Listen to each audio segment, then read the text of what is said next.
今日想同大家講下2025年嘅風水，冇錯係我講嘅。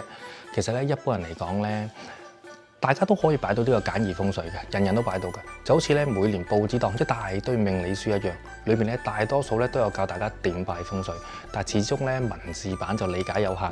我綜合咗好多嘅説法，發現咗一個好簡單去理解同擺到流年風水嘅。今日咧就話俾大家聽。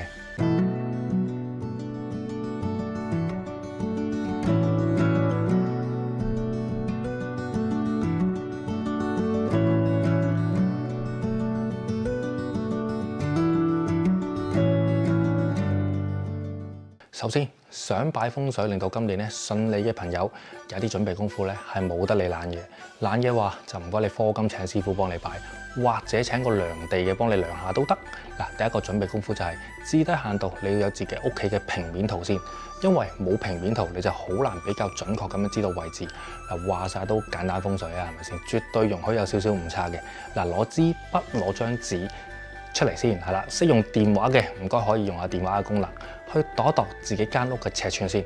嗱，想準備好啲嘅話咧，就喺畫嘅時候畫晒房間嘅間隔出嚟。咁如果真係唔識或者好難整嘅話，咁至少都要有你間屋嘅外框先啦，係咪先？傳統嗰啲人咧，唔該你哋自己用把尺度下啦。嗱，如果間屋咧會住好耐嘅話，你度一度咁啊，用到你唔住嘅時候嗰一日，其實點計都有着數啊，係咪先？嗱，我舉個例子，間屋大概就係咁上下啦嚇。有咗外框啦，咁咧你就要去揾方向啦。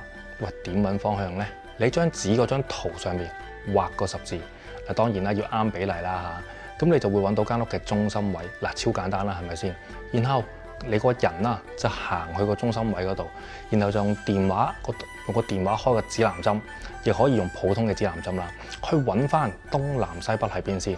而中心位延伸出去間屋嘅最盡頭嗰個位，就係你要擺風水嗰個位啦。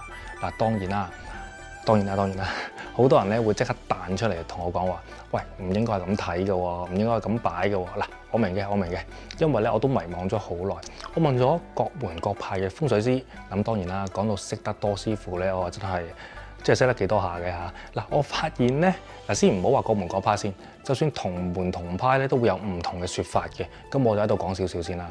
嗱，缺角又好，突角又好，乜都好。正常家下間屋咧就冇可能係三方四正㗎啦，係咪先？之前我都卡住咗喺點樣喺一間屋個方，即係睇一間屋個方向究竟正唔正咧？嗱，咁好似間屋咁啊，有長方形、有突角嘅屋，咁樣點樣去擺九格咧？嗱，當然啦，最後個角度擺咧就冇咗，即係如果你用角度去擺咧，係冇咗呢個問題嘅。先唔好用個格先，因為譬如出面嗰啲風水書又好，或者運程書又好，因為佢哋方便觀眾睇咧，就用咗九格去區分啦，個範圍大啲嘅。其實就應該係用指南針個角度去睇咧，係比較好嘅，係因為話最好噶啦。好多師傅都同我講話，佢哋嗰個羅間係用嗰條線去睇，而唔係用一個角度。嗱，佢哋咧會咁樣用一個角度去睇啦，即係平常人啦。但係其實咧係用一條線嘅啫，就咁中心線伸延出去到嗰個點，咁係嗰個點就嗰個點噶啦，冇噶啦。好啦，咁如果用呢個點嘅話咧，就會冇咗啲九格點擺呢個問題啦。但係間屋嘅中心點咧，其實都會有唔同嘅説法嘅。有人就話平面圖嗰度畫個圓形，然後咧嗰個中心咧就係中心點啦。亦都有人話用間屋個面積啊去揾個中心點。嗱，其實兩個我都試過嘅，的確係會有差異嘅。又有人話平面圖四隻角畫一條線，即係一條交叉線啦，交叉位就係中心點。嗱，其實真係唔知啊，所以咧我重申一次，呢一個係簡單嘅風水佈置，大家先唔好諗得咁複雜先，因為咧我發現咧係冇100% 準確嘅，基本唔同門派都會有唔同嘅計算方式，所以如果唔同師傅佢哋可能創新又好，自己諗又好，或者佢哋個經驗又好乜都好啦，都會有唔同嘅自己嘅方式嘅，所以我哋先唔好完美主義先，因為咧點樣計算係好在乎你間屋嗰個建築設計係有幾複雜嘅。好啦，我哋先擺開咗呢個問題，又衍生咗另外一個問題啦，就係我應唔應該以一間屋去計一個中心點？嗱，我個人喺邏輯上面去計，我覺得間屋咧係屬於自己嘅，就應該以一間屋去做一個計算模式啦。但係咧，當然啦，有陣時咧會俾好多地理位置啊，或者間屋嗰個間隔去導致到我哋好難去揾到個中心點嘅。咁我就問咗個朋友啦，嗱，有睇我頻道嘅都知係邊個朋友啦。佢就話其實咧可以間開嚟計嘅中心點嘅。咩叫間開咧？即係淨係個廳嗰個範圍嗰個中心點，同埋淨係間房嗰個範圍嘅中心點。即係話一間屋如果有2房1廳嘅話，就計3個中心點，即係要擺3個風水啦。當然啦，唔係3個中心點都擺晒9個方位嘅。好似書房你就會擺催事業啦，間房你就會化煞啦，個廳你就會催財啦。咁樣做咧，的確係一個好方法。嗱，我唔係一個完美嘅主義者，只係一個追尋真實答案嘅人，我就嘗試去追尋下咁解啫。嗱，喺邏輯上邊咧，我總係覺得話間開就間開一個地方咧，好似怪怪地咁啦。當然啦，一花一世界，佢哋嘅講法絕對係合理嘅。但係咧，我今日咧就用翻一間屋嘅情況去計先，即係成間屋有幾大，咁就計晒幾大啦。好啦，咁點樣用一間屋個中心點去計咧？你用邊一個方法去計咧？就留翻你哋自己去揀點樣揾呢個中心點啦。如果間屋細，但係其實咧又真係唔使諗咁多嘅，因為間屋咁鬼細啦，你個中心點都係一步半步嘅距離，咁就唔差極都有限啦，係咪先？反正簡單風水咧就唔好完美主義啦。另外一間屋咧會唔會分開幾個中心點咧？就視乎翻你間屋嗰個情況啦，同你個人嘅喜好啦。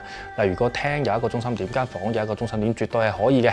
但係有一點咧，就大部分人都有講過嘅，就係一個唔大嘅地方，間隔又唔係好分明嘅空間，就唔好9個位都擺晒，揀1至2個位擺好啦。嗱，其實咧一個學問咧，好難有絕對嘅正確。當宏觀睇一件事嘅時候咧，唔同角度有唔同嘅睇法，唔同門派有唔同睇法咧，係好正常嘅。唔好成日咧喺度網戰嗌交咧，去講話我就啱晒，你就錯晒啦，唔好啦，真係唔好啦。學下包容同埋學習咧係最好嘅。嗱，好啦，而家進入咗另外一個部分啦。首先，我個人咧就唔太中意意象性嘅，即係話擺條龍就有條龍喺度嗰種啦嚇。絕對係可以嘅，其實係得嘅，但係我個人唔中意啫。即係話貼個卦象喺度就有卦象嘅力量，咁其實我就唔係太多，唔係太信嘅。即係李生，我唔係話唔得啊嚇，絕對係可以嘅。即係我個人唔太喜歡咁做啫。過分意象性咧，我不如直接去擺個法科風水算啦，係咪先？嗱，其實咧就咁睇咧，啲9個方位咧就唔太難嘅，可以跟住個圖咁擺啦。只係咧，我中意自己分析下，每一格有自己嘅5行屬性，個位都要吹嘅，就擺翻嗰個位個屬性落去啦嚇。嗰個位要化嘅，就可以蝕咗佢，大概係咁嘅理解先啦，大家。嗱，大家睇下呢個圖先，個圖咧有齊9個方位嘅屬性啦，同埋對應嘅功能。嗱，咁我就唔中意擺意象性，咁我會擺啲乜嘢咧？其實我會擺水晶或者石頭啊、礦石之類。嗱，5行咧有明確嘅顏色，嗱，火係紅，木係綠，嗱，咁我會對應翻嗰個方位去擺水晶。正東屬火，九紫離火，又係喜神位，我會擺呢個紅晶、粉晶之類啦。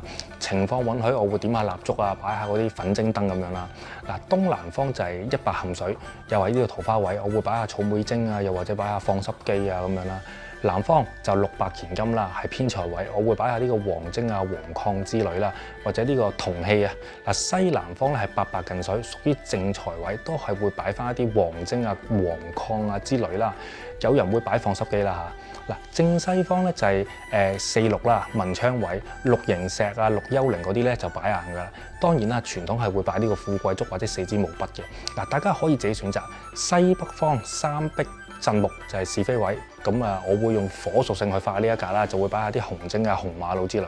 正北方7赤對金，係咪對字咧？是但啦，係破財位，我會用水屬性，即係藍色嘅晶石之類，或者擺一啲白醋水化一化佢。嗱，東北方係5黃中土串文，一金化5黃，你絕對可以擺嚿金喺度嘅。咁我就會擺下啲黑曜石或者黑碧璽之類啦嚇。嗱，中宮係2黑坤土，係病符位，我一樣係會擺黑晶石喺裡面嘅。嗱，其實咧，我個人就覺得咧，我冇專業儀器，我又冇錢請呢個專業人士。